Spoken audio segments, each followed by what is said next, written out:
Hey guys, thanks for joining us for this Vineyard conversation on culture and joy as a political strategy. I'm Krystle Edwards, Director of Campaigns and Engagement with the Center for Cultural Power and the Cultural Engagement Lab, and we use art and joy as political strategies for liberation. So through our campaigns like Autonomy is My Joy and Rooted in Joy, we highlight how creativity, cultural pride, and climate justice can be powerful tools in building the future we want. And today, we're sitting in Martha's Vineyard, a place that's a haven for Black rest and radical joy, talking to someone who's been doing that in his own lane, Lanny Smith, co-founder of the Actively Black brand. Actively Black is a Black-owned brand committed to quality products that celebrates Black culture while uplifting and giving back to the Black community.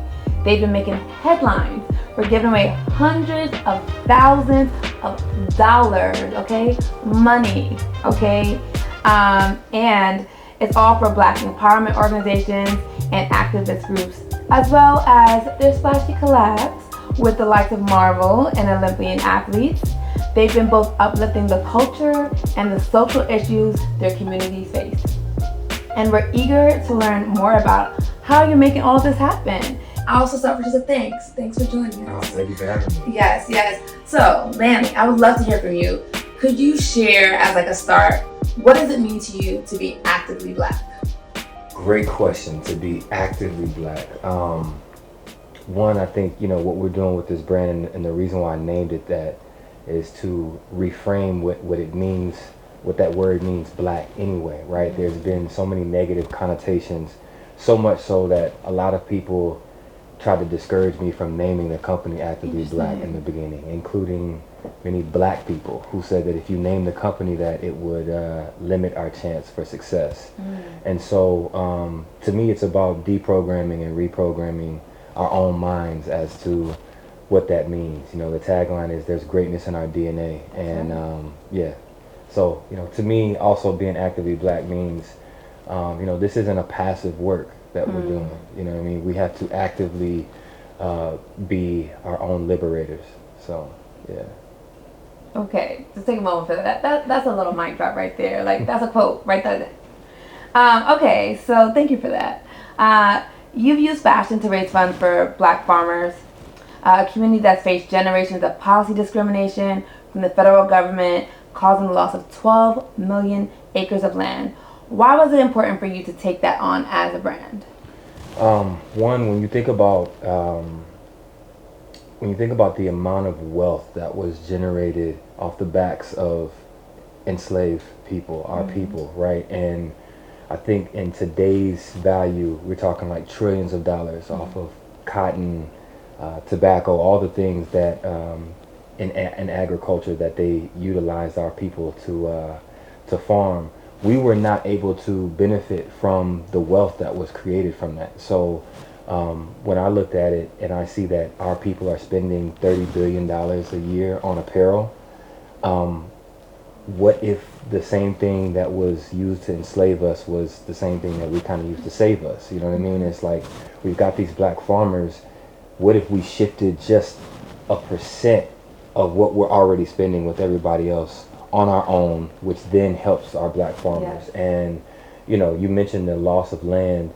I think it's like 90% of Black-owned farmland that has been lost in the last 75 years. Wow, and that's only the last 75 That's just years. the last 75 years. And so, we can complain, we can make noise about it, or we can actively do something about it. And so this is the lane that we're in, and it's like, why not create products that are made from the cotton that's grown by Black farmers? That's right, that makes sense.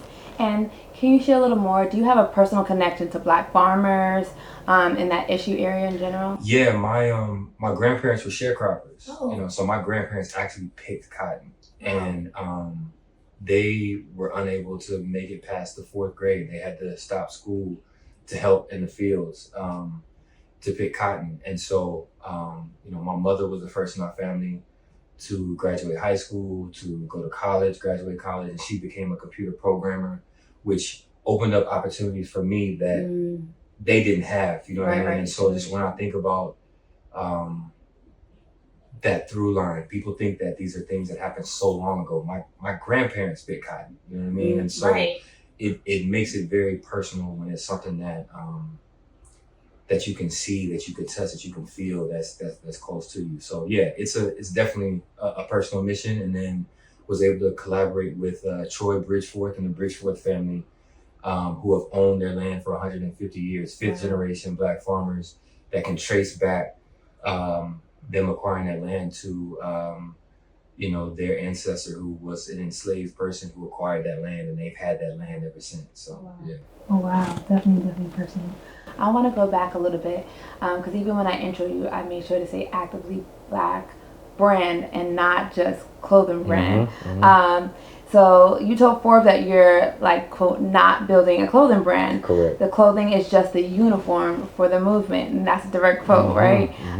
Can you tell us more about that and what do you see as the movement? Yeah, I mean, one, it's a double entendre there for actively Black, right? Our community suffers, the worst from things like diabetes, hypertension, high blood pressure, and part of what we have to do is to get our community more active, more healthy. So obviously there's the direct definition of just getting us more active. Yes. But then also, when I think about the student that's in school, that's working the jobs, trying to pay student loans, trying to do all the things that they need to do to get their education, like that's being actively Black. So even that's outside of the realm of working out or anything fitness related. The father who's working at 9 to 5 to make sure that he can feed his family, that's being actively Black. The activists that are on the front lines fighting for our rights that are under attack right now, that's being actively Black. So I look at actively Black as a mentality, as an attitude. The clothes are just one segment of this, one vertical. We have plans to start our media arm where we're creating content that feeds and uplifts our people in the same way that the clothes do. I've been seeing some of it. I guess the soft launch kind of. Yeah, and then we're doing different in-person and real life activations. We had a men's mental health event in LA. We had a fitness on the field event in Atlanta, and what we've been hearing from the tribe and from the people is that they want that in real life connection. And so we're building a community, a tribe that we're connecting globally, really. So nice. Thank you. So in our Root and Enjoy climate campaign, we connect climate justice to cultural resilience. And so looking at how protecting our land, air, and water is deeply tied to protecting our communities and our joy, your work with Black farmers touches on this intersection. How do you see your brand's platform contributing to broader conversations about climate and environmental justice? Yeah, I mean, we were intentional that, everything from not only the cotton itself, but the inks, we're using water-based inks, to print the shirts, making sure that we can be environmentally friendly there. But then also, like, just how we use our voice when it comes to social justice. I don't think a lot of people understand the environmental racism that exists and how it affects our people. There's a direct correlation to where some of these corporations are dumping, where they're building certain things that emit things in the air that are affecting our communities, and they're specifically placing them in areas where we live. Exactly. There's a reason why Flint hadn't had clean water in how many years now? Until just recently. You know what I mean? And it's like, if that was a predominantly white area, there's no way that would have happened. You know what I mean? So, yeah. All right. Thank you. So a lot of Black founded clothing brands famously struggle to sustain themselves and their own longevity. But you're giving hundreds of thousands away, like I said earlier, while still growing your business. I would love to know, how do you get that sense of security within yourself to be able to do that, right? To give as you're earning, and like, how are you managing this? It's a struggle, you know what I mean? Like, and I want to make sure I say that, because I've had some other Black founders come up to me and like, man, you're doing it, and you know, I'm grateful for what we've been able to accomplish in 4 years, but by no means are we out of the weeds. You know what I mean? Like we can suffer the same fate that many of our other founders are unfortunately facing. You know, black founders receive less than 1% of venture capital investment. And so oftentimes, you know, I think I just read a stat, it was like 80% of black startups fail within the first 18 months. Wow. We're not capitalized. We don't have the resources that are necessary to build and scale. And I think that's the difference. It's like we're starting things up, but we don't get the resources to scale them like our other counterparts. You know what I mean? And so when I started Actively Black, this whole thing was led by purpose and passion. It wasn't one of those things of like, man, let me go start a business so I can make as much money as possible. So giving back is something that's built into the DNA of the company. We launched Actively Black on Black Friday 2020, and on Giving Tuesday, which was Friday, something was at 4 days later, we were already donating. That was we weren't even a full week old, and we were already giving back. I'm building this to be a vehicle to reinvest back into our community. And so the reason why I want us to become a multi-billion-dollar brand is not just to be a multi-billion-dollar brand. It's because if we're giving back at this level, what does that mean when we're at that stage? And that ties into why I'm so adamant about trying to convince our own people to support our things. When we give our money to people who don't care about us, that money never circulates back to our communities. You know, so exactly. All right, thank you. You made a memorable moment at New York Fashion Week. Opened with the model dancing with the folded chair. If you know, you know. Which was such a fun, hilarious nod to like Black solidarity. What inspired that decision, and what role does joy play in your movement strategy?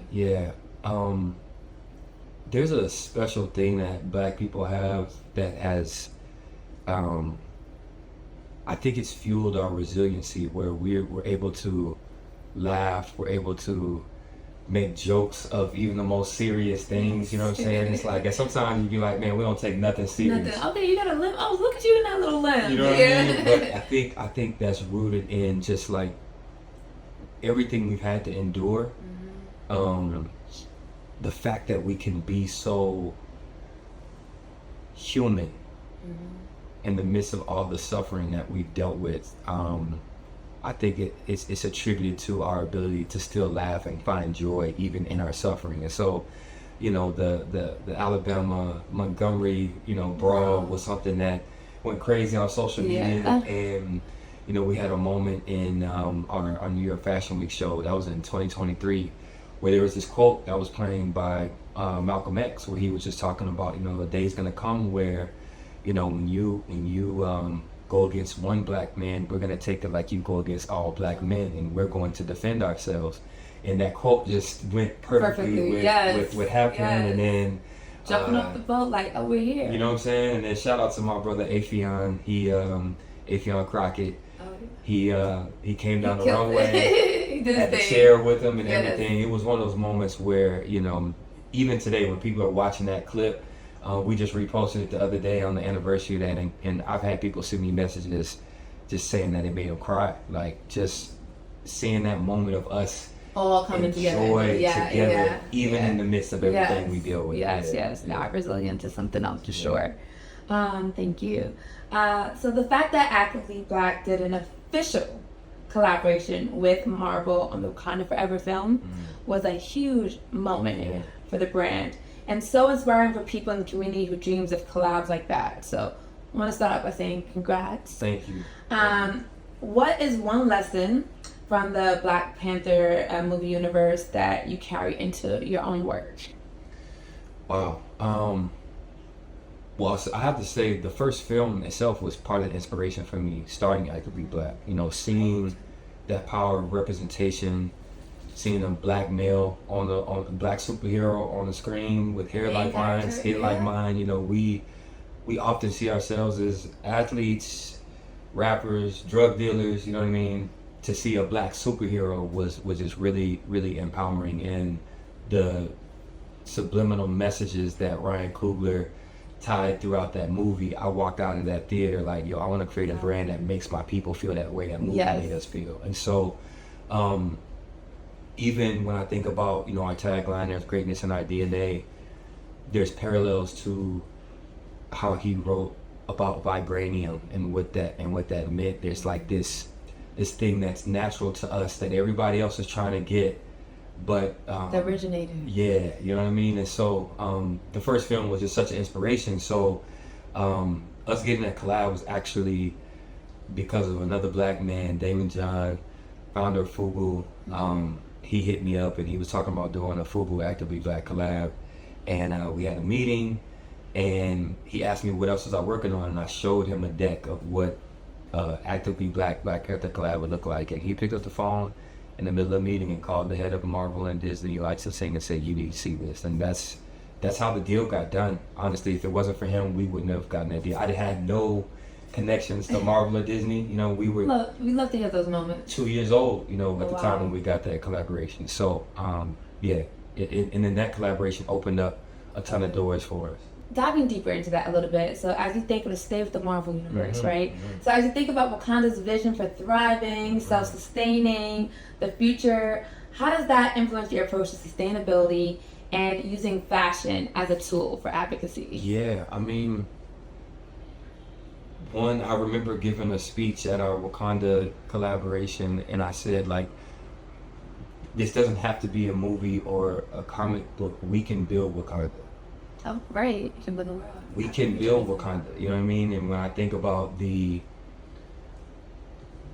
wealth we have within our people, the genius that we have within our people, the creativity that we have within our people, I feel like if we can ever all come together and tie those things together, especially, you know, from Black America to the continent and the entire diaspora, if we can ever get on one accord and come together, I feel like we could actually build Wakanda. You know what I mean? Absolutely. And so I think through the messaging, like that's part of how we use, you know, with fashion and clothes, it's just the messaging, but then also, you know, I got to tell the tribe, thank y'all for the grace and the patience, because even with our cotton collection, I had to tell them we didn't mass produce this. We wanted to reduce the amount of waste that happens with fast fashion. Yes. And with there being a limited amount of black grown cotton, we collected the orders, and then that fabric was cut and sewn, and those shirts were made to fill those specific orders. So we're not wasting any fabric. Right, not mass producing and then having a ton of one size and then. And so, you know, I know a lot of our customers have grown frustrated, you know, with the wait time, but I just implore you to understand that I know we have, as a society, we've gotten so used to fast fashion. We've gotten so used to just, you know, taking things, they're cheaply made, throwing them away after we wear them, and then, yeah, you know what I mean? And it's like, this was intentionally done. There's a level of quality, there's a level of care that was put into this, and that's not a quick process. Correct. So, correct. Yeah. I've been taking a sewing class, you know, it's not. Okay, thank you for that. So, what would you think needs to shift in the fashion industry in general for more companies to become this sort of agent of change, for real empowerment for the communities that support them? I mean, one, I think there needs to be more black ownership. You know, there needs to be more diversity within ownership, because as long as the people who own the supply chain and who own the brands are people who put profit above people, it's always going to be a situation where it's not going to be sustainable. It's not going to be great for the environment or the community, and those dollars are not coming back into the community. I don't think that changes until we actually own. We own the supply chain. We own the brands. Yep. Exactly what you're doing. Weird. Like here's a template. Okay, our campaign, Autonomy is My Joy, speaks to liberation, not just as resistance. So this is actually our campaign that's about gender justice, reproductive justice, trans liberation, but as creating the change we want to see. What does autonomy look and feel like for you? I'll go back to ownership, right? I think ownership in this sense equals freedom, like owning your own body, owning your own decisions, owning your brands, owning the supply chain. It opens up freedom, and when you lose that autonomy to own your body, own your decisions, own your brands, you lose freedom. You know what I mean? And so like there's a lot of people who have asked me recently about like, why are you so comfortable being so bold about the statements that you make, and are you afraid of the blowback and all those things? Like, we own this, you know. I don't answer to anybody but the people, right? You know what I mean? So I don't have to shrink. You know what I mean? I can authentically be myself in all the spaces. Yeah. Not like, oh, I'm this person, but my brand is to be separate. Like, it's all the same. Nah, this is this is really an extension of who I am. You know, I don't have it in now, but like I go to business meetings with my grill in. You know what I mean? I got my braids, all that, because, you know, none of that actually is a sign of my intelligence or my intellect. You know, I can be all the things, and I can be authentically myself and still deliver and still do all the things. And so if I didn't have the ownership, I wouldn't have the freedom and the autonomy to do that. I would have to feel like I had to fit into, you know, the box. Because it's the narrative of like what it needs to look like when you're successful, and like that's part of the work that we do at the Center for Cultural Power, right? We're all about the narrative. Just so like wearing you're wearing braids, or like as you mentioned, wearing a grill, that does not equate one thing, right? And you are actively helping to shift that narrative, like, oh, I'm a boss and I do this, and I support I'm an activist too, and I do this, and this what I look like because I'm choosing this. Yeah, thanks for sharing that. So I'm gonna wrap us up with the question of what does Black excellence and Black joy mean to you? And feel free to take your time with this. I'll first touch on Black excellence, because it's been something that I feel like has been hijacked in a way, and the meaning is losing its soul to me. You know what I mean? I think it's being attributed to Black wealth, certain positions of power and success, and there's nothing wrong with any of those things. There's nothing wrong with Black wealth. We want more Black wealth. We want more Black people in positions of power. We want more Black people to be successful, but it's being crafted in a way where it almost becomes a form of elitism in itself. And Black excellence could be that Black man who may never have the opportunity to step foot on Martha's Vineyard, but he's working his 9 to 5 every day, providing for his family, putting food on the table for his kids. That's Black excellence. You know, that Black girl who is in school and she is carrying the weight of the world on her shoulders, and she's fighting and doing everything she has to do to get that degree. That's Black excellence. You know what I mean? The community activists who don't have the 1 million followers on Instagram and who don't get the awards and things like that. That's Black excellence. And so I think we need to do a better job of shifting that narrative on what that means. I mean, just being able to express joy is Black excellence. You know what I mean? Because we have I think the centuries of oppression, the systemic racism, a lot of things that our people have dealt with, when we rob ourselves of being able to still have joy, it puts us in position that feeds into the negativity that often gets associated with our people. You know what I mean? There's a program we support called Between the Lines. We literally go inside prisons, putting on basketball camps, and then the game breaks down the barriers, and then we get a chance to actually talk to these incarcerated individuals, and it never fails. I can be talking to a guy who's got 50 years, talking to a guy who's got life, and when you dig down into their stories, it these harmed children that never got to heal, or that never got to be a young kid. Never got to experience joy. And so they were robbed of that, and then all the mechanisms that happened to cover that up, or to to that lash out because of that, you know what I'm saying, lead to these different circumstances where we lose our freedom.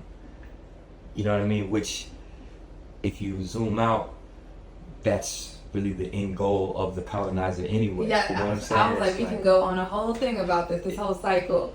It's part of their master plan, and so for us, like, being able to retain our joy is healthy for us, and it's resistance. You know what I mean? And it's rebellion. You know what I mean? I think they hate it when they see us smile. They hate it when they see us in joy, because everything that has been done to destroy that part of us has not worked. Yep. So yeah. Right. Well, thank you so much. So any final words you want to share? You dropped a lot of gems. I feel like a couple of things need to be on a shirt. But any final words that you want to share? Man, I just, if anything, I really want us to understand that there really is greatness in our DNA. Like, and that's not just a tagline. Like,